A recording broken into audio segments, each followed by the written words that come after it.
बिस्मिल्लाहिर्रहमानिर्रहीम। अस्सलामु अलैकुम वरहमतुल्लाह।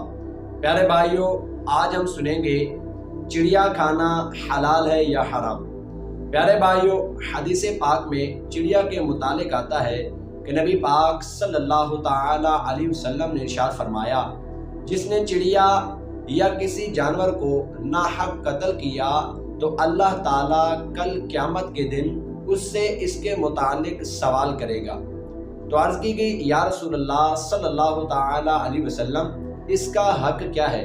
आप सल्लल्लाहु ताला अलैहि वसल्लम ने इरशाद फरमाया कि उसका हक ये है कि उसे ज़िबा करके खा ले और ये ना करे कि उसका सर काटे और फेंक दे।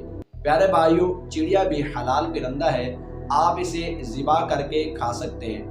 लेकिन कुछ दोस्त ऐसे होते हैं कि चिड़िया को मार के फेंक देते हैं या चिड़िया को ज़िबा करके फेंक देते हैं। प्यारे भाइयों, ऐसा नहीं करना चाहिए। कुछ शिकारी भी ऐसे होते हैं कि उनके हाथ अगर एक छोटा सा परिंदा आ जाए तो वो उसे शिकार करते हैं। अगर दूसरे परिंदे उनके हाथ में ना आए तो वो उस छोटे से परिंदे को फेंक देते हैं। प्यारे भाइयों, हलाल परिंदे को हमें फेंकना नहीं चाहिए बल्कि उसे ज़िबा करके खा लेना चाहिए। नबी पाक सल्लल्लाहु ताला अलैहि वसल्लम ने इरशाद फरमाया, जिसने किसी परिंदे या जानवर को नाहक कत्ल किया तो अल्लाह पाक कल क़यामत के दिन उससे इसके मुतालिक सवाल करेगा।